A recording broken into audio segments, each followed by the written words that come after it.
When you mention a new film from Bong Joon-ho, I wouldn't be surprised if someone mistakenly thought you were talking about Chan-wook Park of Old Boy fame. Both very distinct Korean directors who've made some significant films over the last several years.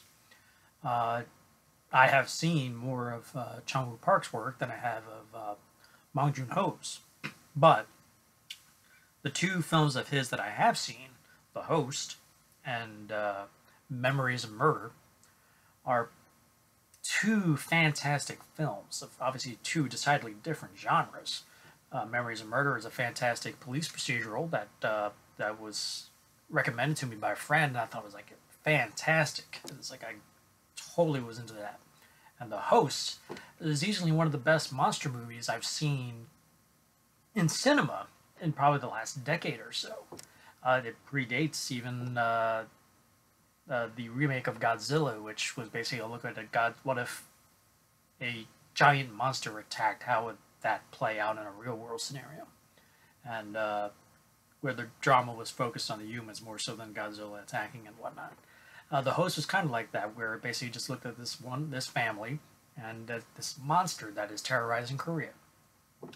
So recently, Bong Joon-ho, his last film was Snowpiercer, which was an adaptation of a very influential 1980s graphic novel series.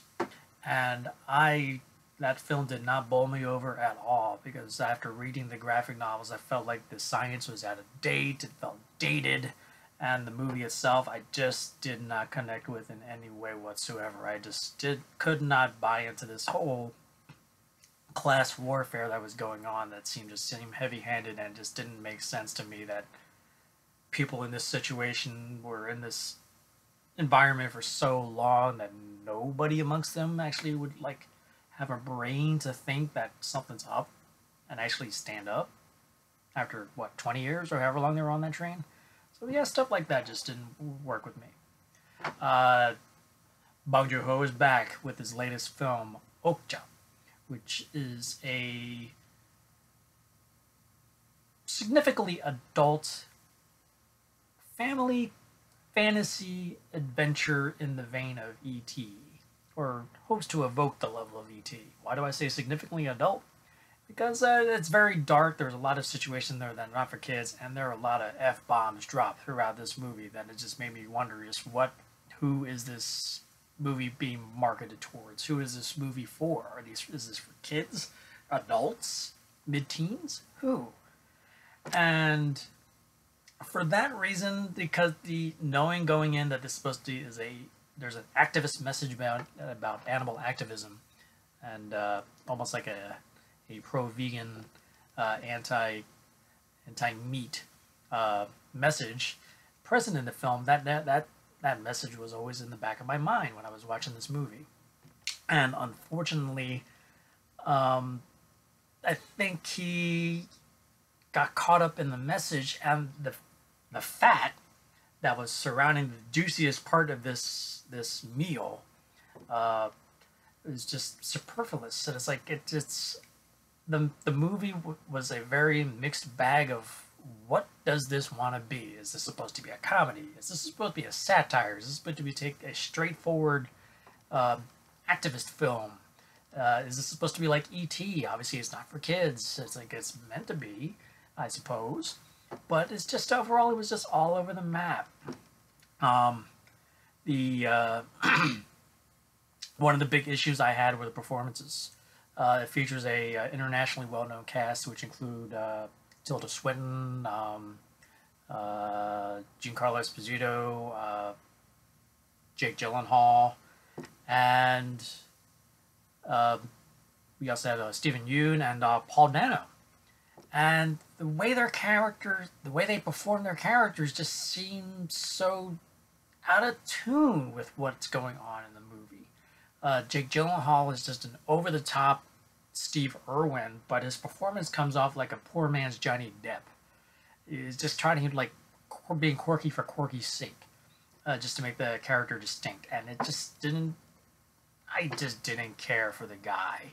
And then we have Tilda Swinton's character, and just the way her character was coming out just seemed like whatever. I don't really care about her plight. All this corporate BS that they're talking about, and her character is just another quirky character similar to the way she was in Snowpiercer.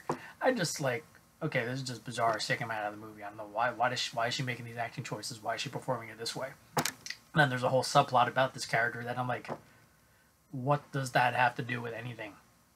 In particular, what does this have to do with the story of this young girl and this animal? Uh, for me, nothing. Uh, and then we have Stephen Yeun and Paul Dano, who appear in the film, and they're part of the activist group. And Dano is shackled with the message part of the movie, and it just kind of bogged down for me when it got into endless exposition about why they're doing what they're doing, which obviously is supposed to be in the real world. This is what activists are trying to do. Not to say that I understand where they're coming from, what they're after, but me, I love my meat. I'm a carnivore. You're never going to see me turn vegan. I'll eat a vegan dish, but I'm still going to be eating my steak. As a matter of fact, I just had buffalo tacos for dinner. There you go. But yeah, the message, the delivery part was just so heavy-handed to me, and I just couldn't buy into the actions of this group. And something went on with Stephen Yeun's character where it's like his motivations just seemed like out of a kids movie. I'm like, that's why you wanted to get involved. I'm not buying it, and which is kind of unfortunate because the real star of the film is not just Okja, she's a fantastic visual effect. It's almost like they used a combination of practical and CGI, but I think they used all CGI. And the creature, which is supposed to be a super pig, is the answer to the famine problems around the world. And they're trying to raise this new super pig to be the be all end all that resolves the whole hunger issue across the globe. And what is her name? Oh, and then we have the star of the film, An Soo-yoon, who plays Mia, who is Okja's keeper and friend.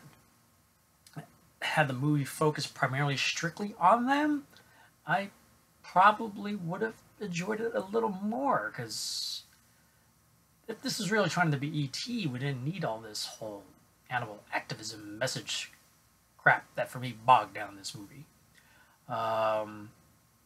And I thought she was very good in the part, and I liked the character, and I liked the relationship she had with Okja.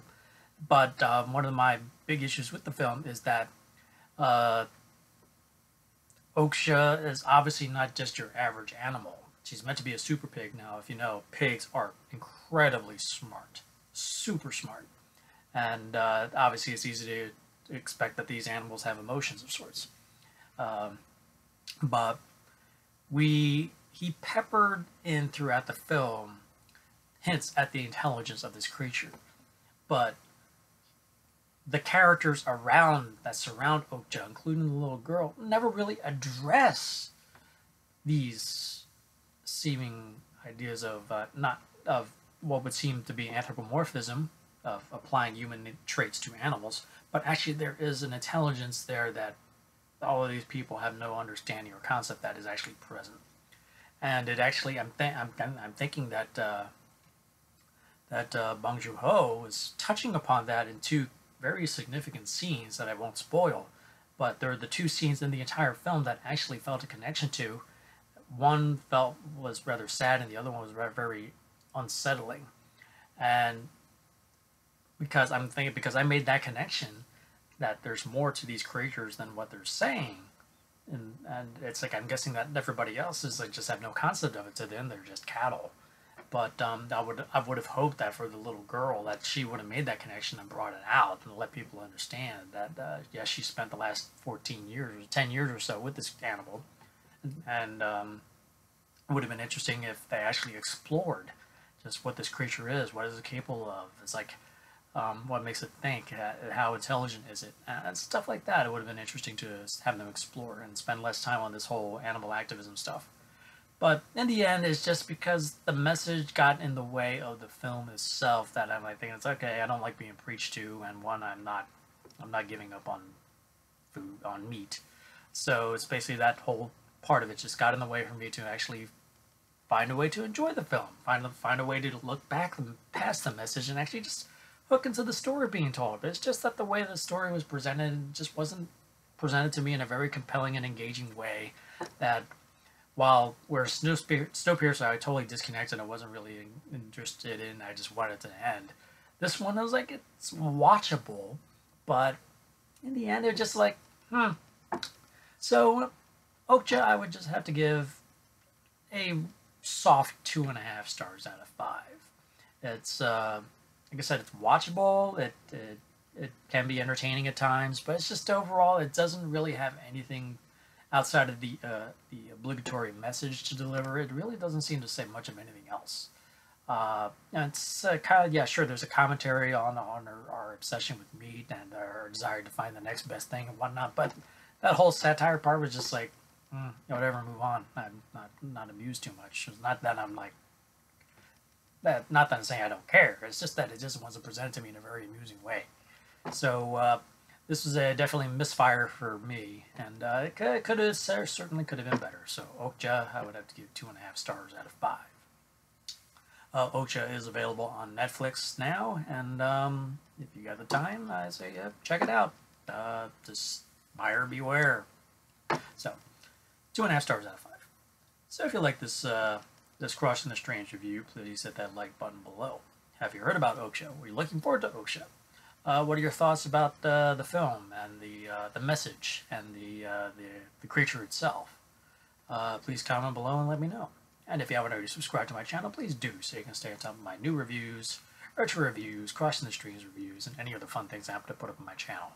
And be sure to hit that bell button so that you can be notified when I do so. So until next time, my friends, we'll see you on the internet.